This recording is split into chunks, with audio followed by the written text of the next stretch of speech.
going on, everybody? This is Mr. West, and this is the Xiaomi Mi A1. 6 months on the Mr. West tech fleet, and by far one of the best phones I've used in quite some time. With dual cameras, pure Android One software, attractive metal chassis and great audio quality, available for around £200, this is now one of the best smartphone bargains money can buy. It's an Android One handset, which means pure Android is on board for a bloat-free and smooth user experience. Since I've had the phone, there's been several updates, and it's currently on the latest April 1st Oreo security update. If you want to find out more about Android One, I've left a link in the description so you can read this at your own leisure. Starting with its design, you'd be forgiven for thinking this looks a little too much like an iPhone 7 Plus on first glance.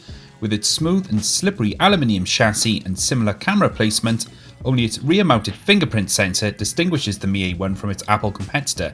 But this isn't necessarily a bad thing, and in hand, the Mi A1 feels solid, belying its budget price tag with rock-solid construction, tactile and nicely clicky buttons, and well-aligned ports which have been nicely milled into the chassis. The fingerprint reader is quick and accurate, and you can register up to 5 fingerprints if required.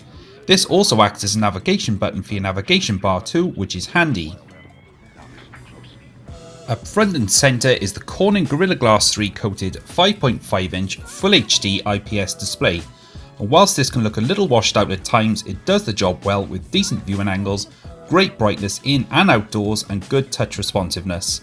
Everything from your favourite websites, games, photos and videos looks great on the Mi A1's display, and at this low cost I certainly don't have any complaints. Nestled below the screen are the home, recent apps and back capacitive keys, and whilst these look a little low rent with their cheap looking labels, they get the job done, and the only thing I wish was that they removed the labels and allowed the keys to be reprogrammed to alter the back and recent app buttons. Up top lives the main earpiece, and next to this is the front facing 5MP selfie camera and light stroke proximity sensor. We'll take a look at the camera later, but the nice clean look of the front of the phone gets all the basics right, topped off with that smooth and glossy feeling glass coating. Powering the Mi A1 under the hood is the aging but power efficient Snapdragon 625 octa-core processor. This is backed up with 4GB of RAM, an Adreno 506 GPU and 64GB of internal storage, which can be supplemented by up to 128GB with an SD card. Day-to-day performance is smooth for the most part, but I did find there were a few stutters here and there when scrolling through the app drawer, as well as some minor performance issues when running live wallpapers and more graphically intensive games on higher settings. However, aside from this, the Mi A1 goes about its business with no other hiccups, and I found it to be a capable and trustworthy daily companion. The pure Android One Oreo software is fantastic, with a smooth and clutter-free UI making this feel like a mini Pixel in daily use. Besides the odd stutter I mentioned previously, the phone is an absolute joy to use, and even if you overlay your favourite launcher like the Nova setup here, the Mi A1 remains consistently quick and reliable at all times, and it's great to see a low-cost phone running this great software. Multitasking and navigation are butter smooth, and I don't think even the hardest of critics will be disappointed here. Of course, stock Android is all very subjective and is not for everybody, but I for one think it's fantastic, and it's hard not to love Android in its purest form in the Mi A1. Supplying power to the phone is a 3080 mAh battery, and together with the power efficient Snapdragon 625, this easily gives all day battery life, and in my daily use a decent 6 hours of screen on time. Start playing games and using heavy multitasking, then you can expect this to drop to around 4 to 5 hours, but this is no slouch given the moderately sized cell. And when it comes to recharging, the Mi A1 has rapid charging via its USB port, and a full charge from 0 to 100% takes a little over an hour. And curiously, the Mi A1 can also receive rapid charging from a OnePlus Dash charger, so if like me you've got one lying around, this makes a handy spare for when the included Xiaomi charger isn't to hand. Using the Xiaomi Mi A1 in its most basic form, that is, to make and receive calls and send messages or emails, the phone is an absolute champ, with the earpiece being plenty loud and good quality, and great signal lock whether using 4G or Wi-Fi connectivity. Tapping out messages is also well handled with your choice of keyboard, and the nicely weighted haptic feedback adds nicely to the overall experience. Moving on to media, and this is also handled well, with both navigation through your favourite photos being fluid and snappy. Images on screen look sharp and bright and are only let down by the slightly washed out colour of the display. Videos also look decent, but look a little soft for my eyes, and there's also some blur evident here due to the refresh rate of the display. The audio quality of the single downward firing loudspeaker is fair, but nothing to shout out about. It's loud, but the overall quality does little to have any impact to movies or music.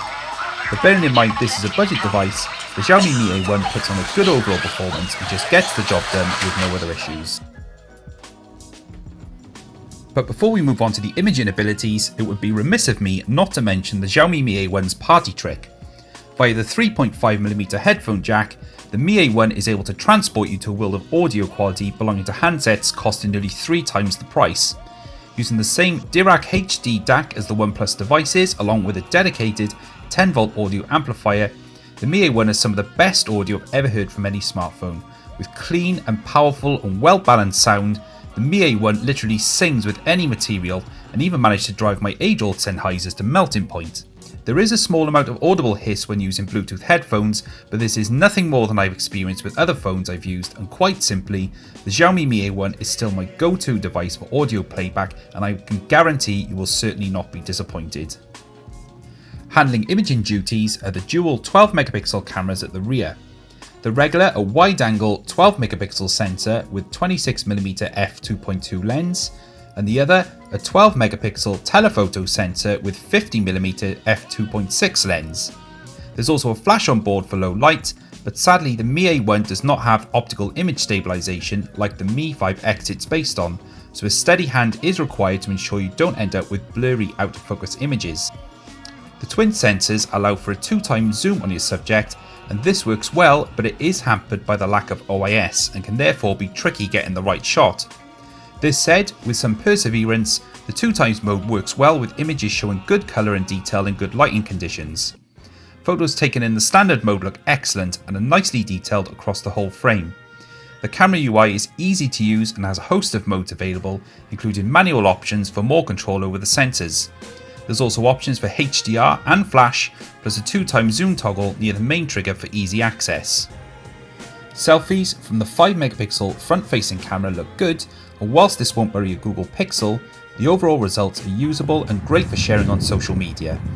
It can also record video up to 1080p at 30 frames per second, and once again, the results are generally good and perfect for those Twitter or Instagram live posts.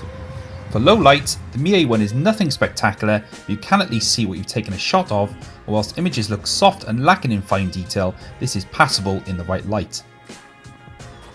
For video, the Mi A1 supports up to 4K video recording at 30 frames per second, and for the most part this is clean but suffers from the lack of stabilisation. Of course you can temper this with the use of a gimbal, but this is an additional expense. For video shot in a static location though, it looks clean and is only let down by the breathing effect from the autofocus when there's lots going on. By far its biggest weakness though is the audio recording, which exhibits a strange robotic effect and is also mono only. This can be helped by using a third-party app like Open Camera, but the overall results are a little weak and lacking in any dynamics.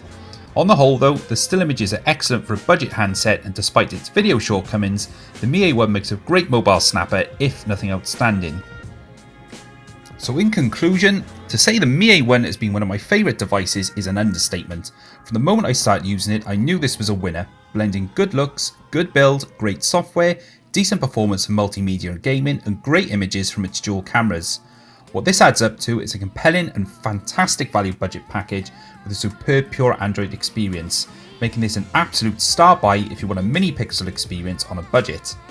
Although the Xiaomi Mi A1 is due to be superseded soon by the new Mi A2, its recent price drop makes this an absolute steal and comes highly recommended if you're looking for a solid and dependable handset which will benefit from timely software updates and just gets all the basics right and more. If you enjoyed this video, then please be sure to judo chop that like button like Chuck Norris, share this with your friends, and also subscribe, not forgetting to hit the notification bell so you don't miss more great content coming soon. This has been my long-term test review of the Xiaomi Mi A1. My name's Mr. West, and I will catch you guys later.